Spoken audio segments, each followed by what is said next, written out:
जय सत्यम सिद्धारा में स्वागत है आप सभी का हमारे यूट्यूब चैनल पर। और मैं यतेंद्र मोहन कंसल आज आप सभी को अंतर्राष्ट्रीय योग दिवस की हार्दिक शुभकामनाएं देता हूं।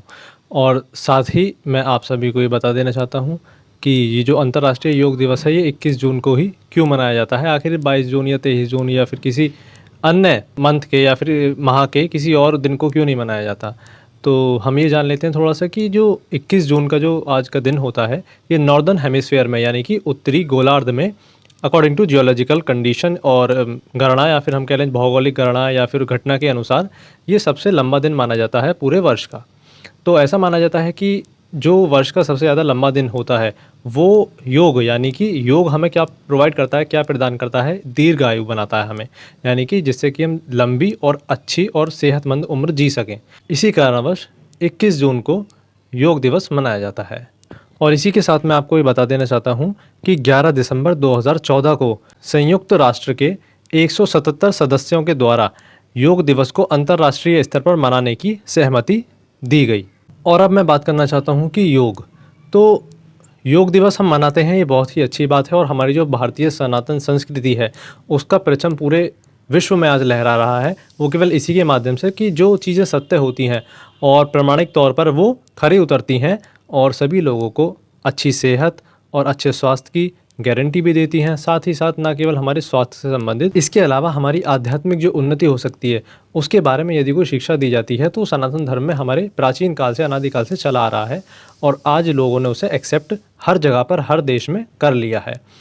तो इसी के साथ मैं आपको ये कुछ और बताना चाहता हूँ कि योग का मतलब यानी कि जो हम कह देते हैं कि योग दिवस मना रहे हैं और उस दिन थोड़े बहुत हम आसन कर लेते हैं और बाकी वीडियोस वगैरह बना लेते हैं, वो एक अच्छी बात है। स्वास्थ्य की दृष्टि से बहुत अच्छा है योग आसन करना।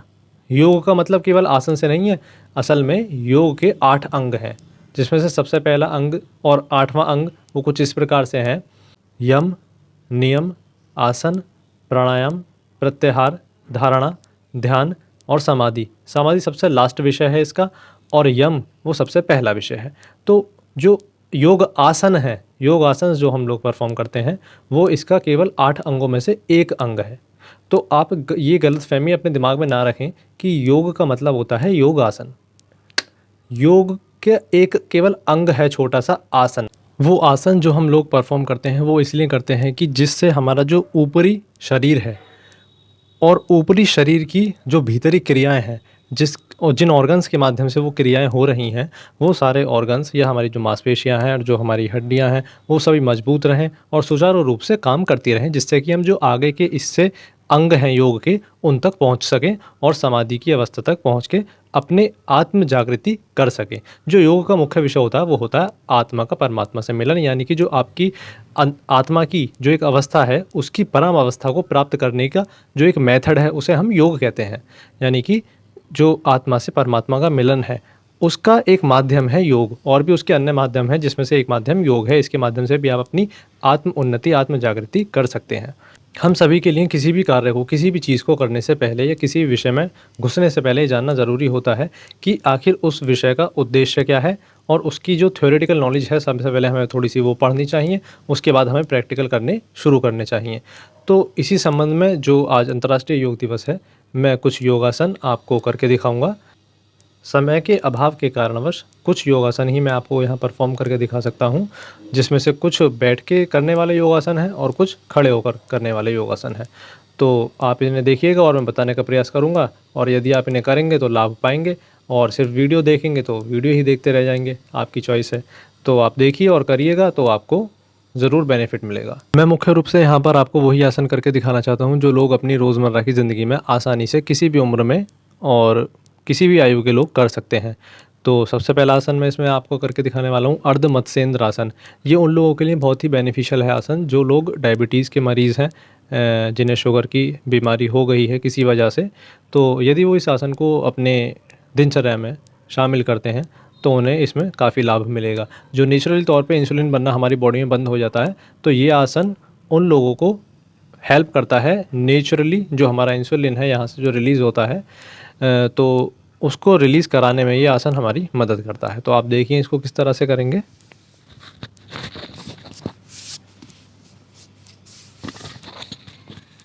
अपने एक पैर को अपने पीछे कूल्हों के पास मोड़ लीजिए और दूसरे पैर को अपने इस तरह से अपने घुटने के बराबर में रख लीजिएगा।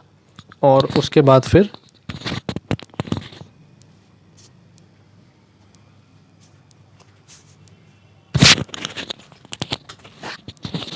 अपने हाथ से, जैसा कि आप देख पा रहे हैं, अपने पैर को पकड़ना है अपने घुटने के पीछे से निकालते हुए इसी बाजू को, और एक अपने दूसरे हाथ को अपनी कमर के पीछे लगा के अपनी गर्दन से पीछे की ओर देखना है।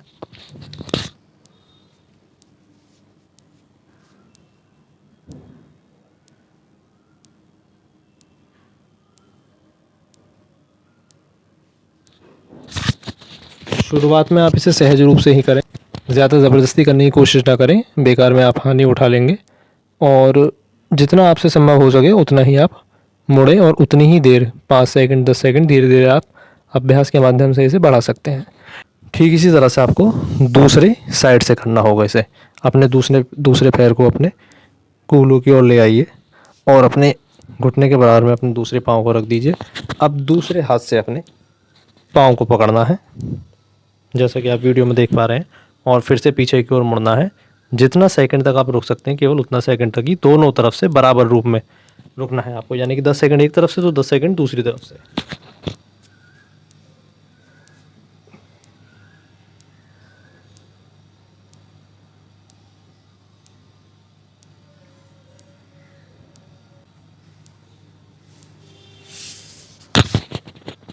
और इस तरह से आपका एक आसन यहाँ पूर्ण हो जाता है।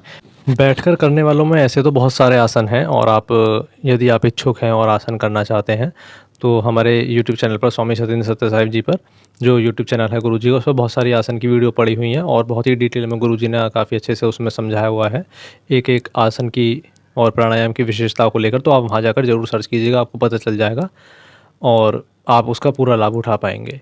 और यहाँ पर जो दूसरा आसन मैं आपको दिखाने जा रहा हूँ वो अक्सर लोगों को डाइजेशन से रिलेटेड प्रॉब्लम रहती है, यानी कि खाना खाने के बाद जैसे अपच की समस्या हो जाती है। तो बहुत ही साधारण सा ये आसन है, ये केवल एकमात्र ऐसा आसन है जो खाना खाने के बाद किया जाता है। बाकी मुख्य तौर पे आसन सभी खाना खाने से 2-3 घंटा पहले किए जाते हैं, खाली पेट किए जाते हैं। तो ये आसन को कहते हैं वज्रासन। आप इसे देखिए, बहुत आसान है ये। इसमें आपको कोई भी फ्लैट सरफेस पे बैठना है। आप अपने बिस्तर पे भी बैठ सकते हैं यदि संभव ना हो सके कहीं और बैठना खाना खाने के बाद। तो इस तरीके से आपको घुटने मोड़कर और दोनों अपने तलवों को, पैरों के तलवों को अपने कूल्हों से मिला लेना नीचे की ओर, नितंबों से अपने। और आपको फिर बस इस तरह से दोनों हाथ सीधे रखकर बैठ जाना है। केवल आप ऐसा 3 मिनट से लेकर 10 मिनट तक कर सकते हैं। आप अपनी अभ्यास के अनुसार करिएगा इसे।